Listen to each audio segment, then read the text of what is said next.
নমস্কার, আমি অসুর বলছি। মা আমাকে বধ করেছে, তাই মার চরণে আমি চুপটি করে বসে আছি। তোরা কি নাচিস, গান গাস, ফুর্তি করস, আমার এতে কিছু আসে যায় না। আমি তোদেরকে বলিও না কিছু, আমি আমার মতো থাকি। কিন্তু দশমীর দিন তোরা কি করলি? দশমীর দিন তোরা একের পর এক আসছিস আর আমার মুখের ভিতরে গুজে দিচ্ছিস মিষ্টি, লাড্ডু, সব কিছু গুজে দিচ্ছিস। আচ্ছা ঠিক আছে, লাড্ডু গুজে দিচ্ছিস, ঠিক আছে, আর এত কি খাওয়া যায়? তারপরে কি করলি? মুখের ভিতরে মোমবাতি, আগরবাতি সব গুজে দিচ্ছিস, চোখে, নাকে, মুখে সব দিচ্ছিস। কেন রে বাবা? আমি কিছু বলি না দেখে তোরা এভাবেই করবি? তারপর মাকে সিঁদুর দিবি দে, আমার কোনো আপত্তি নেই। অথচ কি করিস? আমার গালে, নাকে, চোখে, মুখে সব জায়গাতে সিঁদুর ছড়িয়ে দিচ্ছিস।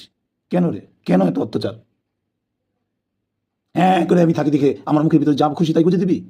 তাই আমি মৃৎশিল্পী জয়ন্তর উদ্দেশ্যে কিছু বলতে যাচ্ছি যে আগামীতে যখন ওষুধ বানাবি, দয়া করে হা করে এরকম রয়েছে ওষুধ তুই বানাবি না। কারণ এই ওষুধ বানানিতে, এই হাঁ করে থাকাতে অনেক সমস্যা।